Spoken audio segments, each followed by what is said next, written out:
Hello दोस्तों, मैं सचिन अरोड़ा एक बार फिर से आप सभी लोगों का स्वागत करता हूं अरोड़ा एजुकेटर के इस ऑफिशियल यूट्यूब प्लेटफॉर्म पे। So I hope you all are doing great. आप सब बहुत बढ़िया होंगे। आज के सेशन में एक बार फिर से हम लोग डिस्कस करेंगे यूपी पुलिस कंप्यूटर ऑपरेटर के बेस्ट 40 क्वेश्चंस पर। यस, जैसे कि अभी तक हम लोग डिस्कस कर रहे हैं लगातार डे 1, डे 2, डे 3 में, और आप लोगों ने कमेंट करके बताया भी है कि सर कॉन्फिडेंस काफी बूस्टअप हो रहा है। यही रिक्वायरमेंट है।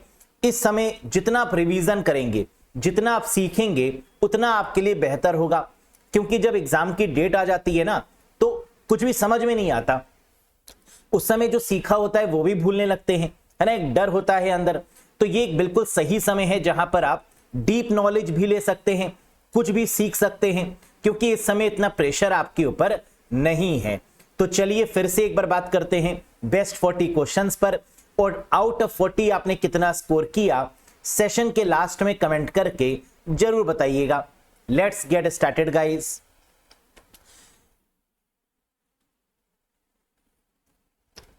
सो बेसिकली अगर हम लोग यहां पर बात करें सिलेबस की, तो आप जानते हैं कि किस किस सिलेबस से एग्जाम में क्वेश्चन पूछे जाएंगे।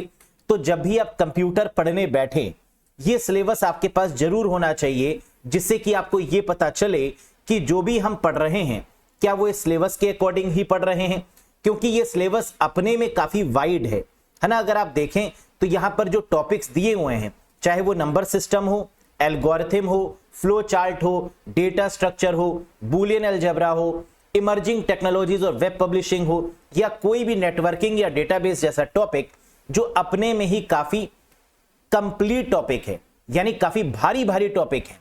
देखने में तो ये छोटे से लग रहे हैं, hardware, software, organisation of computer system, लेकिन अपने में ये टॉपिक्स कितने हैवी हैं शायद ये आप जानते हैं। क्योंकि अगर एमएस वर्ड, एक्सेल और पावर पॉइंट को ही अगर आप पढ़ने बैठते हैं, तो कम से कम आपको 4 से 5 दिन चाहिए एमएस ऑफिस को कवर करने के लिए। बाकी डेटा स्ट्रक्चर जैसा भारी टॉपिक, बूलियन अलजेब्रा जैसा बहुत भारी टॉपिक, है ना, ये तो बहुत सारे दिन लेते हैं। तो इसका मतलब आपके पास में एक परफेक्ट नोट्स होने चाहिए, एक परफेक्ट वीडियोस होने चाहिए, जहां से आप लगातार रिवाइज करें। और एग्जाम आने पर आपको एक ऐसा कोर्स चाहिए होता है बस जिसको फटाफट से आप रिवाइज करें। तो क्या कोई बुक लेनी होगी? बिल्कुल नहीं। आपको रिक्वायरमेंट है एक वीडियो कोर्स की, जहां पर आपको एक्सप्लेन किया जाए हर एक टॉपिक को, बिल्कुल बेसिक लेवल से पूरे एडवांस लेवल तक हर एक क्वेश्चंस को करवाया जाए।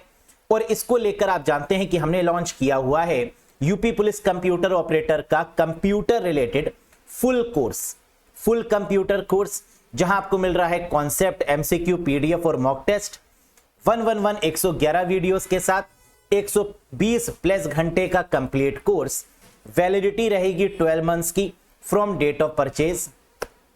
सर कैसे ज्वाइन कर सकते हैं इस कोर्स से, क्या प्रोसेस है?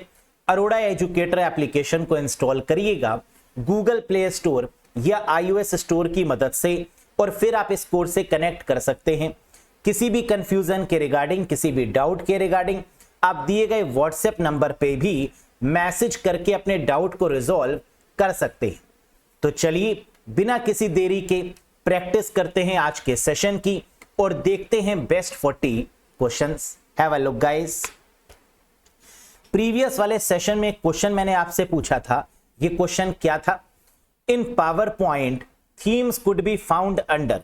पावर पॉइंट में थीम्स जो है वो किस टैब के अंतर्गत पाया जाता है? और इसका करेक्ट आंसर था डिजाइन टैब, यानी second is the right answer. तो थीम्स हमें कहां मिलता है? जब हम डिजाइन पर क्लिक करते हैं तो अलग अलग तरीके के थीम्स हमें देखने को मिलते हैं। वहीं होम सबसे पहला टैब होता है, insert, design, transition, animation, slide show, review और व्यू, ये सारे टैब्स हमें देखने को मिलते हैं पावर पॉइंट के अंदर। आज के सेशन का पहला क्वेश्चन ये रहा, बताइए इसका आंसर क्या होगा? Which command in Linux operating system is used to shut down the system but make sure to close all your files to avoid the data loss. ये क्वेश्चन पूछा जा रहा है किस टॉपिक से? लाइनेक्स ऑपरेटिंग सिस्टम से। और question कह रहा है लाइनेक्स ऑपरेटिंग सिस्टम का वो कमांड बताइए जिसकी मदद से आप कंप्यूटर को क्या करते हैं? शट डाउन करते हैं। लेकिन शटडाउन करने से पहले ये एश्योर कर लेते हैं कि जितनी भी फाइल्स हैं वो बंद हो चुकी हों। लाइनक्स ऑपरेटिंग सिस्टम में किस कमांड का उपयोग सिस्टम को बंद करने के लिए किया जाता है, लेकिन डेटा हानि से बचने के लिए अपनी सभी फाइलों को बंद करना सुनिश्चित करे, यह भी ध्यान में रखा जाता है। तो इस कमांड को बोला जाता है हॉल्ट कमांड। शटडाउन करने के लिए जो कमांड यूज होता है लाइनक्स में, that is called halt command. तो यानी third option is the right one. Next, which of the following is not a valid characteristic of the Linux operating system? निम्नलिखित में से कौन सा लाइनक्स ऑपरेटिंग सिस्टम का वैध विशेषता नहीं है? लाइनक्स किसने डेवलप किया था? 1991 में लाइनस टोरवाल्ड के द्वारा। और ये जो लाइनक्स ऑपरेटिंग सिस्टम है इसका यूज कहां किया जाता है? ज्यादातर सर्वर में। और सर्वर कैसे होते हैं? Multi programming, multi user, multitasking, लेकिन रियल टाइम नहीं। तो लाइनक्स ऑपरेटिंग सिस्टम जो है वो रियल टाइम पर काम नहीं करता, जबकि multi programming environment, multi user और मल्टीटास्किंग पर काम करता है। तो करेक्ट आंसर होगा real time is not a valid characteristic of the Linux operating system. ये लाइनक्स ऑपरेटिंग सिस्टम का वैध कैरेक्टरिस्टिक यानी विशेषता नहीं है। Next, which is the core of the operating system? कह रहा है ऑपरेटिंग सिस्टम का जो कोर है, जो मूल है, वो क्या है? शेल, कर्नल, कमांड या स्क्रिप्ट? हम जानते हैं कि ऑपरेटिंग सिस्टम का जो मेन पार्ट होता है वो कर्नल होता है, क्योंकि जितने भी कमांड पास किए जाते हैं वो किसके द्वारा किए जाते हैं? कर्नल के द्वारा। ऑपरेटिंग सिस्टम क्या करता है? इंटरफेस एस्टैब्लिश करता है हार्डवेयर और यूजर के बीच में, या आप कह सकते हैं हार्डवेयर और एप्लीकेशन सॉफ्टवेयर के बीच में, जहां पर कर्नल का काम क्या होता है? कमांड्स का देना। तो करेक्ट आंसर क्या होगा? That is kernel. कई बार क्वेश्चन ये भी पूछा जाता है कि कर्नल क्या है, तो आंसर होता है core of the operating system. Operating system का मूल part, that is called kernel. Next, which command is used to display the Unix version? Unix संस्करण को प्रदर्शित करने के लिए किस कमांड का उपयोग किया जाता है? कह रहे हैं अगर हम लोग यूनिक्स ऑपरेटिंग सिस्टम का यूज कर रहे हैं और ये जानना चाहते हैं कि यूनिक्स का कौन सा वर्जन यूज कर रहे हैं, तो इसके लिए कौन सा कमांड यूज करेंगे? And the answer is user name -r, यानी uname -r command is used for which purpose? Is used to display the Unix version. इस कमांड का प्रयोग करके यूनिक्स का संस्करण प्राप्त किया जा सकता है, uname -r। The system call in Unix is written using which language? Unix में सिस्टम कॉल किस भाषा में उपयोग करके लिखा जाता है? सिस्टम कॉल क्या होता है? जब भी ऑपरेटिंग सिस्टम में बूटिंग प्रोसेस होता है तो उस दौरान ऑपरेटिंग सिस्टम की फाइल्स को कॉल किया जाता है और इसे बोलते हैं हम लोग सिस्टम कॉल। यूनिक्स में सिस्टम कॉल को क्रिएट करने के लिए सी प्रोग्रामिंग भाषा का यूज किया गया। तो करेक्ट आंसर क्या होगा? C programming language that was developed by mister Dennis Ritchie. किसके द्वारा डेवलप की गई थी? डेनिस रिट्ची जी के द्वारा। Next, which Linux command is used to count the total number of lines, words and characters contained in a file? किस file के मौजूद पंक्तियां, शब्दों और वर्णों के कुल संख्या की गणना करने के लिए किस लाइनक्स कमांड का उपयोग करते हैं? कह रहा है लाइनक्स का उस कमांड का नाम बताइए जिसके द्वारा हम ये काउंट कर लें कि कितनी लाइंस लिखी गई हैं, कितने वर्ड्स टाइप किए गए हैं और कितने कैरेक्टर्स इसमें हैं। ये करने के लिए कौन सा कमांड लाइनक्स में यूज करते हैं? And the correct answer is WC command, word count command, जिसे इन शॉर्ट क्या बोलते हैं? WC। That is the right answer. तो याद रखिएगा लाइनक्स में कभी भी हमें लाइंस, वर्ड्स या कैरेक्टर्स को काउंट करना है तो इसके लिए हम कौन सा कमांड यूज करेंगे? WC। Next, Which of the following is not a property of database transaction? निम्नलिखित में से कौन डेटाबेस लेन देन की संपत्ति नहीं है? अगर हम लोग डेटाबेस की बात करें और ट्रांजैक्शन प्रॉपर्टी की बात करें तो हम लोग जानते हैं कि ट्रांजैक्शन प्रॉपर्टी डेटाबेस की कौन कौन सी होती है? एटॉमिसिटी, कंसिस्टेंसी, आइसोलेशन और ड्यूरेबिलिटी, जिसको एसिड के नाम से जानते हैं। तो इसका मतलब डेटाबेस में कंसिस्टेंसी होनी चाहिए, इंसुलेशन नहीं, आइसोलेशन होना चाहिए, एटॉमिसिटी होनी चाहिए और ड्यूरेबिलिटी होनी चाहिए। यानी गलत क्या है? इंसुलेशन, ये होगा करेक्ट आंसर। एटॉमिसिटी का मतलब क्या होता है? या तो ट्रांजैक्शन होगा या नहीं होगा, ऑल या नन, ये होता है एटॉमिसिटी। कंसिस्टेंसी का मतलब कि जैसे पहले था वैसे ही बाद में रहेगा, उसमें कोई बदलाव नहीं होना चाहिए, निरंतर वो चीज होती रहनी चाहिए, कंसिस्टेंसी। आइसोलेशन का मतलब हर एक ट्रांजैक्शन दूसरे ट्रांजैक्शन से अलग होना चाहिए, आइसोलेशन, अलग अलग होने चाहिए। ड्यूरेबिलिटी का मतलब हार्डवेयर कंपैटिबिलिटी, सॉफ्टवेयर के खराब होने पर भी या हार्डवेयर के चले जाने पर भी वो ट्रांजैक्शन कंप्लीट होना चाहिए, that is called durability. Clear है? Very good. Dash is the most popular database management system in the embedded mobile phone या tablet category. Dash embedded mobile या फोन टैबलेट श्रेणी में सबसे लोकप्रिय डेटाबेस प्रबंधन प्रणाली है। मोबाइल फोन्स में या टैबलेट में कौन सी कैटेगरी का डेटाबेस मैनेजमेंट सिस्टम यानी डीबीएमएस का यूज होता है? तो आंसर है एसक्यूएल लाइट। जब कभी भी मोबाइल फोन्स की बात होगी, टैबलेट की बात होगी, तो हमेशा आंसर क्या होगा? SQL light. This is the popular DBMS used under embedded category. Embedded category के अंदर इनका यूज किया जाता है। Next, which of the following database was designed first for the enterprise grid computing. निम्नलिखित में से कौन सा डेटाबेस सबसे पहले एंटरप्राइज ग्रिड कंप्यूटिंग के लिए डिजाइन किया गया था? बहुत ही फेमस क्वेश्चन है। ग्रिड कंप्यूटिंग का इस्तेमाल करते हैं बड़े बड़े डेटाबेस को मैनेज करने के लिए।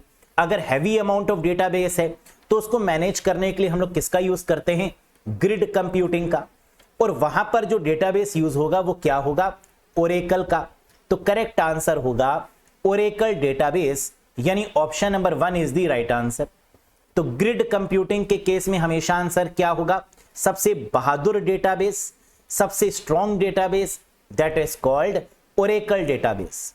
Next, which of the following RDBMS यानी relational database management system support full fledge client server application development.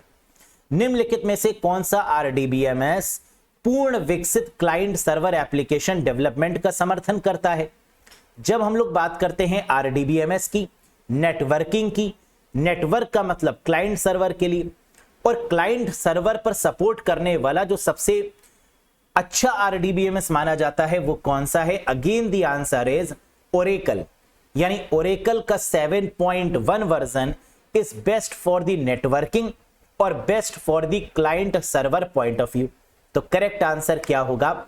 Oracle 7.1। Clear? Next, SQL views are also known as. कह रहे एसक्यूएल के जो व्यूज होते हैं उसे क्या बोला जाता है? व्यू का मतलब क्या होता है? हम लोग जानते हैं एसक्यूएल क्या है? Structured query language. डेटाबेस को बनाने के लिए जो लैंग्वेज यूज की जाती है दैट इज कॉल्ड एसक्यूएल। लेकिन क्या एसक्यूएल में हम सभी को सारे राइट्स दे देते हैं? जी नहीं, हर एक के राइट्स अलग अलग होते हैं। यूजर के राइट अलग होते हैं, एडमिनिस्ट्रेटर के राइट्स अलग होते हैं। हर एक पर्सन के राइट डेटाबेस में क्या होते हैं? अलग अलग। और उनके लिए अलग अलग क्या बनाई जाती हैं? टेबल्स। तो एसक्यूएल व्यू को क्या बोलते हैं? Virtual tables. यानी वो देखने में तो टेबल्स लगती हैं लेकिन वो टेबल्स कैसी होती हैं? वर्चुअल। तो करेक्ट आंसर क्या होगा? Virtual table, that is called views in SQL. तो कभी भी एसक्यूएल व्यूज के बारे में कोई भी क्वेश्चन देखने को मिले, जो कि आता जरूर है, तो इस केस में आंसर क्या हो जाएगा? टेबल्स। और ये टेबल कैसी होंगी? वर्चुअल। तो आंसर क्या होगा? That is called virtual tables.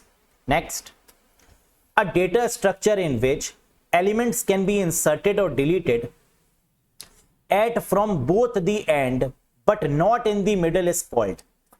एक डेटा संरचना जिसमें तत्वों को दोनों सिरों पर से डाला या हटाया जा सकता है लेकिन बीच में नहीं, इसे क्या बोलते हैं बताइए? इसे क्यू बोलेंगे, सर्कुलर क्यू बोलेंगे, डी क्यू बोलेंगे या प्रायोरिटी क्यू बोलेंगे? बिल्कुल सही, यहां पर बात हो रही है डेटा स्ट्रक्चर की, जहां पे इंसर्ट और डिलीट कर सकते हैं दोनों सिरों से। दोनों सिरों का मतलब दोनों एंड्स, लेकिन बीच में से नहीं, that is called D queue, यानी third option is the correct one. तो डी क्यू क्या होती है? जहां पर दोनों सिरों से क्या किया जा सकता है, इंसर्ट और डिलीट, लेकिन बीच में से नहीं, that is called D Q. Next, get the value of the front of the Q without removing it is called. ये क्वेश्चन तो आएगा ही आएगा। कतार के अग्रभाग को हटाए बिना उसका मान प्राप्त करें, उसे क्या बोलते हैं? हम लोग जानते हैं क्यू में क्या होता है, फ्रंट होता है और रियर होता है, लेकिन जब भी हमें आगे से कुछ रिमूव करना होता है और उसकी वैल्यू जानना होती है बिना रिमूव किए, तो इसे क्या बोलते हैं? दैट इज कॉल्ड पीक, यानी third option is the correct one. जब हम DQ की तरफ से बिना किसी वैल्यू को हटाए अगर मान प्राप्त करते हैं तो इसे क्या बोला जाता है? That is called peak. Next, which of the following application में यूज अ स्टैक? निम्नलिखित में से कौन सा एप्लीकेशन स्टैक का उपयोग करता है? स्टैक का मतलब लास्ट इन फर्स्ट आउट, जो सबसे लास्ट में रखेंगे उसको सबसे पहले हटाएंगे। और ये कहां कहां पर प्रयोग होता है? रिकर्शन पर।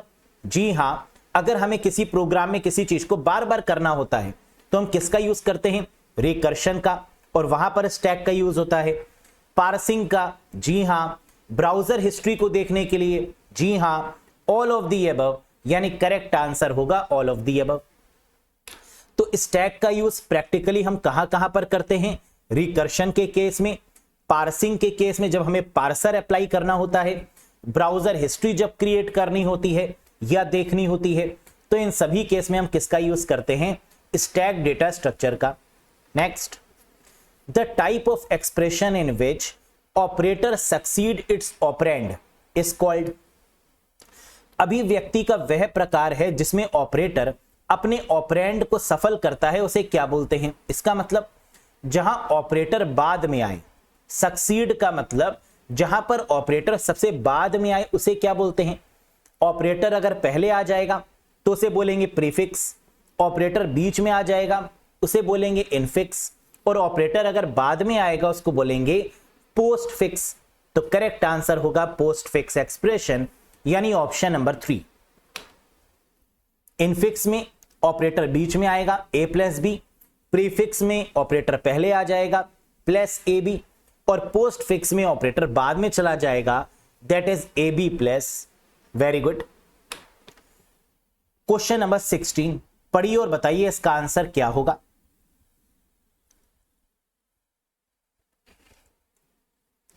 कह रहा है if the element A B C D are placed in a stack.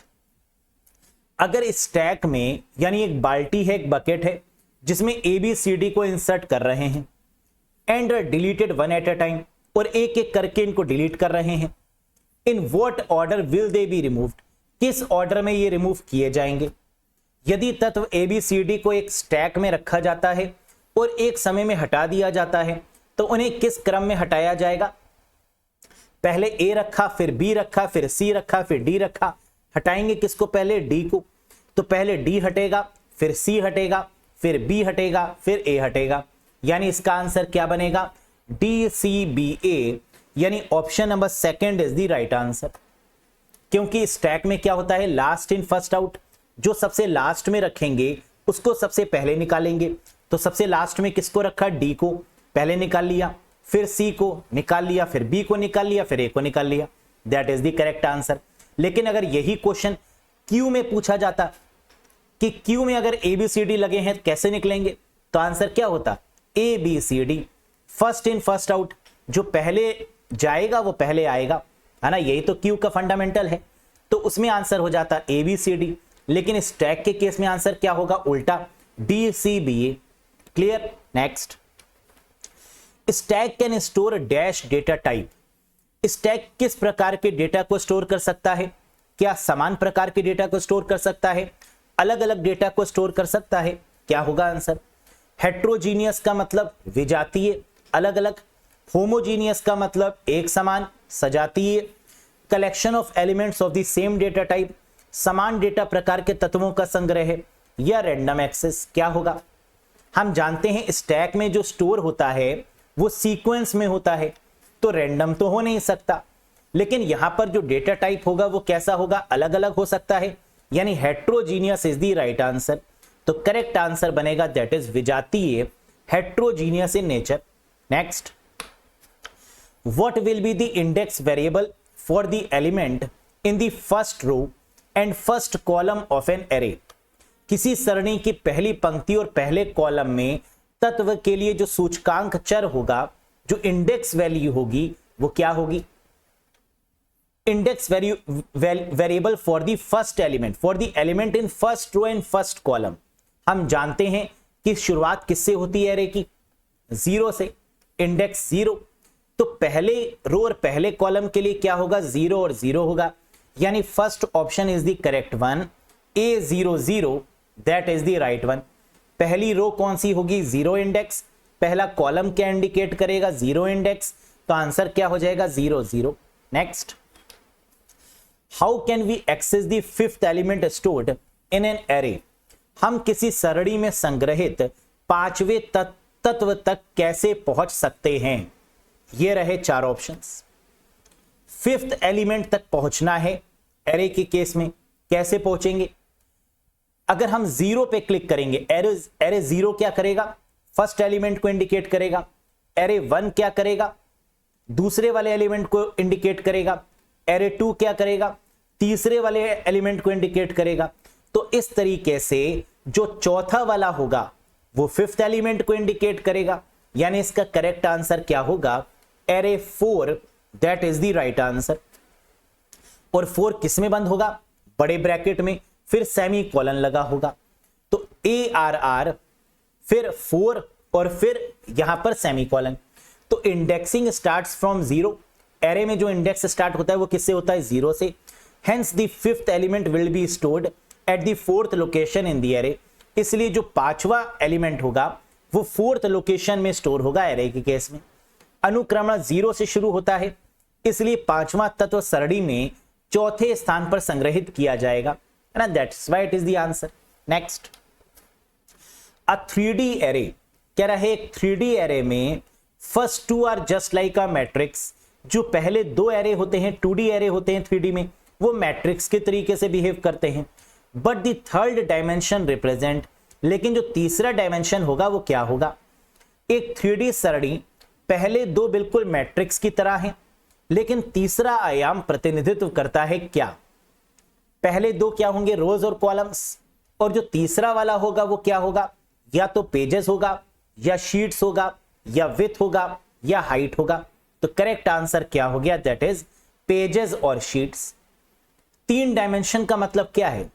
पहले 2 डायमेंशन में रोज और कॉलम्स आ जाएंगे, और तीसरा वाला जो डायमेंशन होगा वो या तो हाइट को बता रहा होगा, या विड्थ को बता रहा होगा, या पेजेस को बता रहा होगा, या शीट को बता रहा होगा।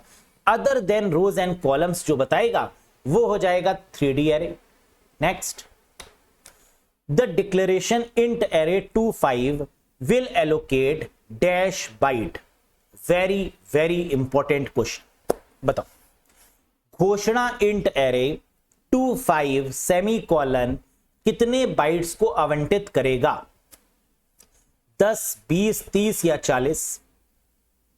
हम जानते हैं कि इंटीजर की जो डिफॉल्ट बाइट्स होती हैं, इंटीजर का जो डिफॉल्ट साइज होता है वो 4 बाइट होता है। और यहां पर कितना दिया हुआ है साइज? 2 और 5। रो कितनी है? 2 और कॉलम्स कितनी है? 5। तो 5 2 10 हो गया। और इंटीजर बाय डिफॉल्ट कितने बाइट का होता है? 4 बाइट का। तो 10 इंटू 4 क्या हो गया? 40, यानी 40। तो करेक्ट आंसर हो गया ऑप्शन नंबर 4, दैट इज 40। इसका मतलब बाइट्स में कभी भी अगर हमें आंसर करना है तो हमें डेटा टाइप की वैल्यू पता होनी चाहिए कि उसका साइज कितना है, और रोज और कॉलम्स पता होने चाहिए। रोज और कॉलम्स तो हमें पता है, 2 और 5 दिया है यानी 10 हो गया। इंटीजर की वैल्यू बाय डिफॉल्ट कितनी होती है, 4 बाइट, तो 10 इंटू 4 कितना हो जाएगा, 40। That is the correct answer. Next, what is the meaning of array within array in Java? Java में सरणी के भीतर सरणी का क्या अर्थ है? एरे विद इन एरे, इसे क्या बोलते हैं, 2D एरे। एरे के अंदर एरे का मतलब रोज और उसके साथ में कॉलम्स, और इसे क्या बोलेंगे हम लोग, that is called 2 dimensional array, यानी option number 3 is the right answer. क्या ये बात समझ में आई? Very good. क्योंकि जब भी हम लोग 2D एरे की बात करते हैं तो मैट्रिक्स की बात करते हैं, यानी रोज और कॉलम्स की बात करते हैं। Next, if we declare integer marks is equals to new int 5 array, then what is the first and last element? कितना आसान सा क्वेश्चन। यदि हम integer marks is equals to new int 5 घोषित करते हैं तो एरे, तो इसका पहला और आखिरी तत्व क्या होगा? 5 के केस में शुरुआत किससे होगी, 0 से, तो पहला तत्व तो 0 हो जाएगा, और लास्ट एलिमेंट क्या होगा, n-1, यानी 5 - 1 दैट इज 4। तो करेक्ट आंसर होगा 0 और 4। First is marks 0 and last is marks as 4। Correct answer. Next, consider the size of float variable as 4 byte. If base address of an array of float is 100, then the address of the 4th cell is called. करिए अपने आप। Float variable के आकार का 4 bytes मानते हुए यदि float की एक सरणी का आधार पता बेस एड्रेस 100 है तो चौथी सेल का पता क्या होगा, तो चौथी सेल का एड्रेस क्या होगा? हम जानते हैं कि अगर सेल 1 100 है जो कि बेस एड्रेस है, तो दूसरी सेल क्या होगी, 104, तीसरी क्या होगी, 108, और चौथी क्या हो जाएगी, 112, है ना, 4 के डिफरेंस में। तो करेक्ट आंसर क्या हो जाएगा, 112। That is the right answer. Oral करना है बिल्कुल। कितने दिए हुए हैं यहां पर सेल, 4 सेल, 1 2 3 4। पहली सेल का बेस एड्रेस कितना है, 100, और क्या कह रहा है, फ्लोट वेरिएबल कितने बाइट के हैं, 4 बाइट के, यानी गैप कितने का होगा, 4 का। तो पहला अगर 100 है तो दूसरा क्या हो जाएगा, 104, 104, तीसरा क्या हो जाएगा, +4 यानी 108, और फिर क्या हो जाएगा, 108 + 4 दैट इज 112, यानी 112 is the right answer. Next, dash data type basically represent whole number, no fractional part. Dash data प्रकार मूल रूप से पूर्ण संख्याओं का प्रतिनिधित्व करता है, कोई आंशिक भाग नहीं है। क्या बोलेंगे, होल नंबर्स के लिए हम लोग किसका यूज करते हैं, इंटीजर का। तो आंसर क्या हो जाएगा, integer is the right answer. और अगर डेसिमल की बात करेंगे तो फ्लोट या डबल का यूज करेंगे, और अगर ऐसा कोई नंबर जो डेसिमल में नहीं है, जो पॉइंट्स में नहीं है, उसके लिए या तो इंटीजर का यूज करते हैं या लॉन्ग का यूज करते हैं। अगर बड़ा नंबर हो गया इंटीजर का तो लॉन्ग हो जाएगा, फ्लोट हो जाएगा पॉइंट्स में, और फ्लोट का बड़ा भाई क्या हो जाएगा, double. Next, dash data type is a special kind of variable which are mean to store address only instead of values. बताइए। कह रहा है डैश डेटा प्रकार एक विशेष प्रकार का वेरिएबल है जो मूल्यों के बजाय केवल पते संग्रहित करने के लिए यूज करते हैं। जहां सिर्फ एड्रेस स्टोर होता है उसे क्या बोलते हैं, पॉइंटर। एड्रेस को स्टोर करने के लिए किसका यूज करते हैं, पॉइंटर का। So the correct answer is pointer. Which points the address location, जो कि एड्रेस की लोकेशन को पॉइंट करे, that is called pointer. Next, which of the following is a non linear data structure. निम्नलिखित में से कौन सा एक गैर रेखीय डेटा संरचना है। हम जानते हैं कि डेटा स्ट्रक्चर कितने तरीके का होता है, 2 तरीके का, एक प्रिमिटिव, एक नॉन प्रिमिटिव। जो नॉन प्रिमिटिव होते हैं वो कितने तरीके के होते हैं, 2 तरीके के, एक लीनियर और एक नॉन लीनियर। नॉन लीनियर में क्या आ जाएगा, ग्राफ, जबकि लिंक लिस्ट की और एरे क्या है, लीनियर। तो करेक्ट आंसर नॉन लीनियर में क्या बनेगा, ग्राफ। नॉन लीनियर कौन कौन से हो सकते हैं, ट्री हो सकता है, ग्राफ हो सकता है, टेबल्स हो सकते हैं और सेट हो सकते हैं। तो नॉन लीनियर डेटा स्ट्रक्चर में कितने आते हैं, 4। इन पर करिएगा विचार, ट्रीज, ग्राफ्स, टेबल और set. Very good. Dash refers to the process of consolidating fragment file on a computer's hard drive. Computer की हार्ड ड्राइव पर खंडित फाइल्स को समेकित करने की प्रक्रिया को संदर्भित किया जाता है किसके द्वारा, बताइए। Disk backup, disk partitioning, disk formatting या डिस्क डीफ्रैगमेंटेशन, या आता है बताएंगे नहीं, बताइएगा।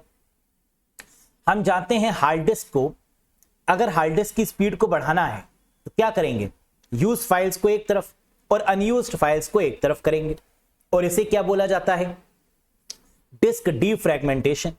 यानी fourth option is the correct answer.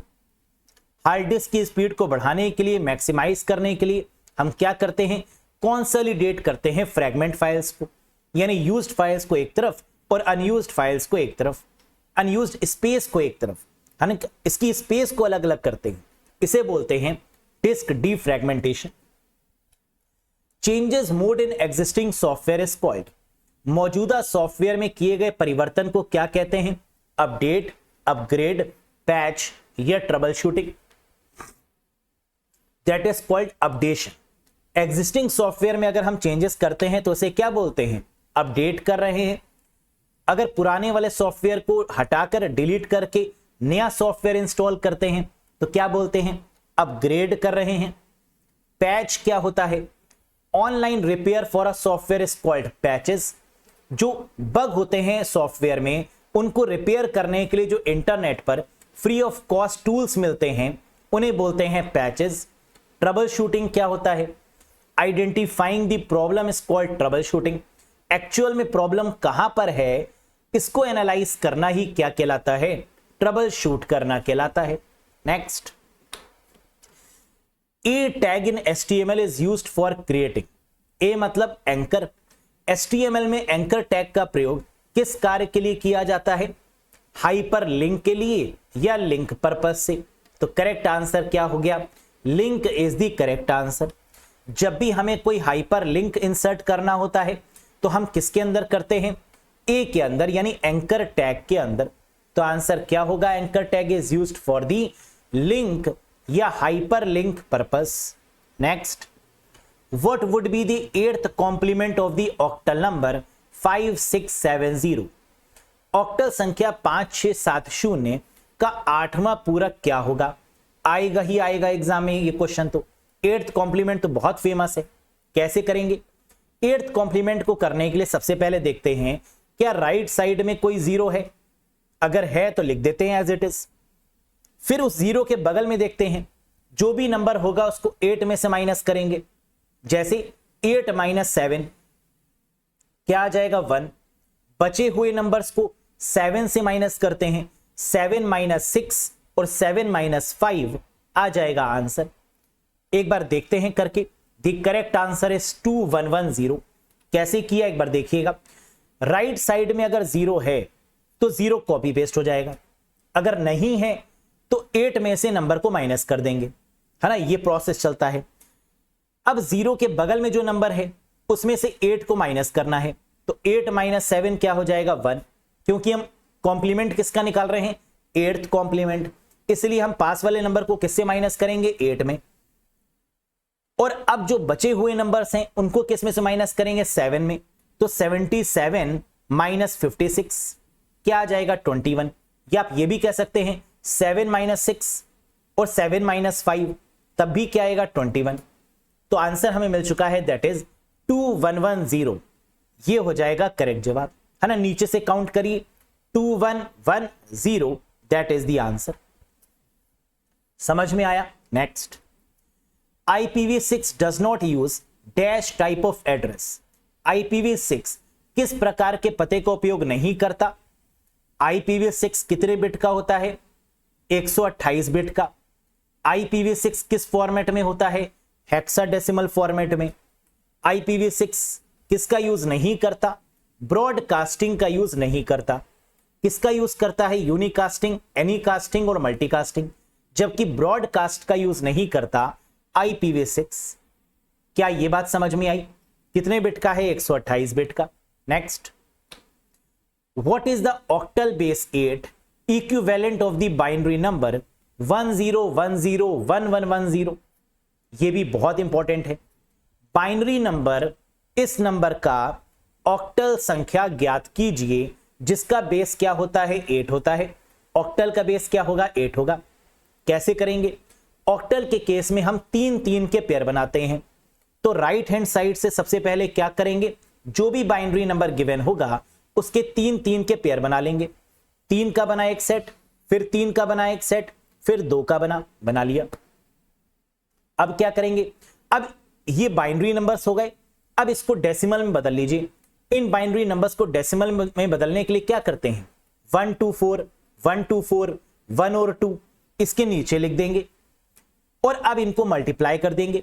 तो 0 की जगह पर क्या आ जाएगा? 0, और 1 से मल्टीप्लाई करके वही आ जाएगा। यानी नेक्स्ट लाइन पर जब हम मल्टीप्लाई करेंगे इन दोनों को तो हमें क्या मिलेगा? 0, 2, 4, 1, 2 0 जा 0 और 4 1 जा 4, फिर यहां पर 1 0 जा 0, 2 1 जा 2। अब जो मिले उनको प्लस कर दीजिए। तो 2 + 4 क्या हो जाएगा? 6, 4 + 1 क्या हो जाएगा? 5, और 2 + 0 क्या हो जाएगा? 2। यानी आंसर मिल गया, दैट इज 256। यानी आंसर इज 256, 256। बल्ले बल्ले है। सबसे पहले क्या किया? 3-3 के पेयर बना लिए। 124, 124 लिखा। ये क्यों लिखा? क्योंकि 2 की पावर 0, 2 की पावर 1, 2 की पावर 2, इसको कैसे लिख लेते हैं? 124 करके, और फिर आपस में मल्टीप्लाई करके ये आ गया, फिर जो आया उसको प्लस कर लिया। क्या मिल गया? 256। That is the answer. Next, which one of the following tag is used to insert the graphics in the web page? Web page में ग्राफिक्स को डालने के लिए निम्नलिखित में से किस टैग का उपयोग करेंगे? ग्राफिक्स का मतलब होता है इमेजेस, और इमेजेस को डालने के लिए HTML में किसका यूज करते हैं? IMG SRC टैग का। यानी यहां पर करेक्ट आंसर होगा IMG SRC या IMG टैग। SRC का मतलब होता है सोर्स, लेकिन जो टैग यूज होता है उसे क्या बोलते हैं? IMG, image tag. तो करेक्ट आंसर होगा option number 3, that is the right one. कुछ इस तरीके से इमेज को ऐड करते हैं। IMG SRC, उस इमेज का लिंक है ना, imggirl.jpg जो नाम होगा उसका, फिर ऑल्ट यानी उसके एट्रीब्यूट्स को ऐड करेंगे, विड्थ और हाइट ऐड करेंगे, तो वो इमेज हमारी ऐड हो जाएगी। Next, what is the function of control T in MS Word 2021? MS Word 2021 में कंट्रोल T का क्या कार्य होता है? हम जानते हैं MS Word में कंट्रोल T का यूज करते हैं हैंगिंग इंडेंट के लिए। हैंगिंग इंडेंट का मतलब क्या होता है? पहली लाइन को छोड़कर प्रत्येक लाइन को इंडेंट करने का जो प्रभाव है, जो स्वभाव है, that is called hanging indent, जिसमें हैंगिंग इंडेंट के रूप में जाना जाता है। तो पहली लाइन को छोड़ देते हैं और उसके अलावा जितनी भी लाइंस होती हैं उनको क्या कर देते हैं? एक तरीके से उन पे मार्जिन सेट कर देते हैं, उनको इंडेंट कर देते हैं, और इसी को बोलते हैं हैंगिंग इंडेंट, जिसका शॉर्टकट की क्या है? Ctrl+T। Very very famous one. Next, what combination is a NAND gate? NAND gate क्या है? Universal gate. NAND और NOR यूनिवर्सल गेट होते हैं। NAND गेट किससे मिलके बने होते हैं? नॉट और एंड गेट, जहां पर N का मतलब क्या है? नॉट, और एंड का मतलब है एंड। तो it is the combination of not gate and gate, that is called NAND gate. Next, what is the smallest and largest font size available in font size formatting toolbar in MS PowerPoint 2019 या 2021? MS PowerPoint 2019 या 2021 में font size tool formatting bar में उपलब्ध सबसे छोटे और सबसे बड़ा जो फॉन्ट साइज है वो क्या है? MS Word के केस में क्या होगा? 8 और 72। MS Excel के केस में क्या होगा? 8 और 72। लेकिन पावर पॉइंट के केस में क्या होगा, 8 और 96। तो जब आप उस फॉन्ट वाले बॉक्स पे क्लिक करते हैं, है ना, होम पर जाएंगे, फॉन्ट वाला जो आपको बॉक्स दिख रहा होगा उस पर जब आप जाकर क्लिक करेंगे तो सबसे ऊपर आपको क्या दिखेगा, 8, और सबसे नीचे आपको पावर पॉइंट में क्या दिखेगा, लेटेस्ट वाले वर्जन में 96। तो 8 और 72 ना होकर पावर पॉइंट में क्या होगा, 8 और 96 होगा। ये आपको याद रखना है। Next, which of the following web server is developed by Microsoft?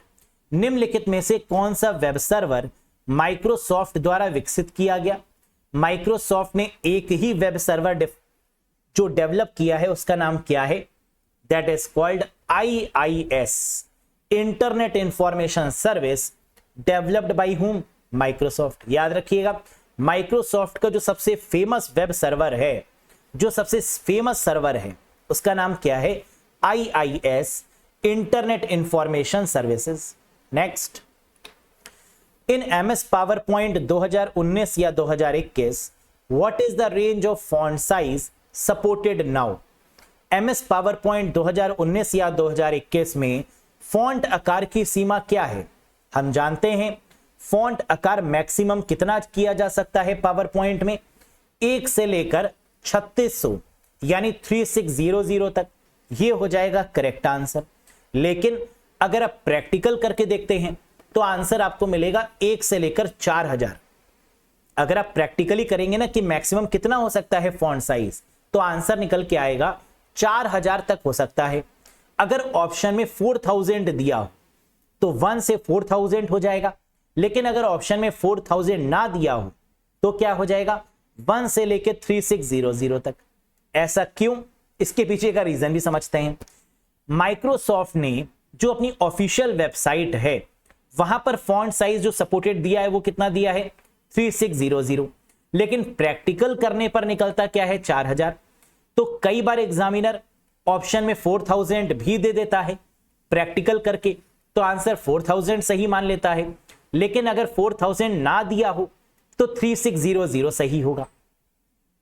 क्या ये बात समझ में आई? सर ये बताइए कि अगर 3600 और 4000 दोनों दिया है तो क्या करेंगे? अगर 4000 दिया है तो आंसर 4000 ही होगा, क्योंकि प्रैक्टिकल जब करते हैं तो मैक्सिमम फॉन्ट साइज कितना निकल के आता है, 4000। इसलिए अगर 4000 दिया होगा तो आंसर 4000 ही होगा। लेकिन अगर 4000 नहीं दिया होगा जैसे कि इस क्वेश्चन में है, तो आंसर क्या हो जाएगा, 1 से लेके 3600। That is the correct answer. Next, what is the shortcut key to start the PowerPoint presentation from the current slide? वर्तमान स्लाइड से पावर पॉइंट प्रेजेंटेशन शुरू करने के लिए किस शॉर्टकट की का प्रयोग करते हैं? करेक्ट आंसर है शिफ्ट प्लस F5। अगर F5 से करेंगे तो पहली वाली स्लाइड से शुरू हो जाएगा, और शिफ्ट F5 करेंगे तो करंट स्लाइड से शुरू होगा। तो करेक्ट आंसर क्या है, शिफ्ट प्लस F5। क्या ये 40 क्वेश्चन समझ में आए? और अगर समझ में आए तो मुझे बताइएगा कि आउट ऑफ 40 आपने कितना स्कोर किया है। और ये रहा आज का क्वेश्चन ऑफ द डे, जो अगेन बहुत फेमस क्वेश्चन है, काफी ट्रेंडिंग क्वेश्चन है एग्जाम का। क्या है ये? What is the class of IP address 172.16.55.13? IP address की क्लास क्या होगी जिसमें IP एड्रेस आपको दिया है 172.16.55.13? Class A, class D, class B, class C। कैसे पता लगाएंगे कि ये किस क्लास का है? अगर आपको रेंज पता होगी कि क्लास A कहां से कहां तक है, क्लास B कहां से कहां तक है, क्लास C कहां से कहां तक है, क्लास D कहां से कहां तक है, और क्लास E कहां से कहां तक है, अगर ये रेंज आपको पता होगी तो आप पहली ऑक्टेट को देखकर पता लगा लेंगे कि किस क्लास को बिलोंग करता है। अगर आपको पता है तो कमेंट सेक्शन में कमेंट करके जरूर बताइएगा। नहीं पता तो वेट करिएगा अगले सेशन में, जहां हम इसको करने का तरीका आपको बताएंगे। कैसा लगा आपको यह सेशन? पसंद आया हो तो लाइक जरूर करिएगा, चैनल पर नए हो तो सब्सक्राइब करिएगा, और साथ ही साथ अगर आपको यूपी पुलिस कंप्यूटर ऑपरेटर में कंप्यूटर में मैक्सिमम स्कोर करना है, या मैं कहूं full out of full score करना है, जो कि पॉसिबल है, कैंडिडेट करते भी हैं मैक्सिमम स्कोर, तो अगर आप भी मैक्सिमम स्कोर करना चाहते हैं तो आप ज्वाइन कर सकते हैं फुल कंप्यूटर कोर्स, जिसके बाद किसी दूसरी वीडियो, पीडीएफ या किसी दूसरी बुक को देखने की रिक्वायरमेंट आपको नहीं होगी। सिर्फ इसी कोर्स में से आपको पढ़ना है, बार बार पढ़ना है। जितनी बार पढ़ेंगे उतनी बार आपकी स्किल्स मजबूत हो जाएंगी और तब आपको कोई भी क्वेश्चन आप करेंगे तो आपको हलवा लगने लगेगा। लेकिन practice makes a human perfect. Depend करता है कि आप प्रैक्टिस कितनी बार करते हैं और कितने बढ़िया तरीके से आप पढ़ते हैं। ज्वाइन करने के लिए अरोड़ा एजुकेटर एप्लीकेशन को इंस्टॉल करिएगा। गूगल प्ले स्टोर और iOS स्टोर की मदद से स्पीड को बढ़ाकर भी आप देख सकते हैं अपने अकॉर्डिंग। किसी भी कंफ्यूजन के रिगार्डिंग आप व्हाट्सएप कर सकते हैं दिए गए नंबर पे। बहुत जल्द मिलेंगे नेक्स्ट सेशन के साथ। Till then bye bye and take care guys. Thank you very much.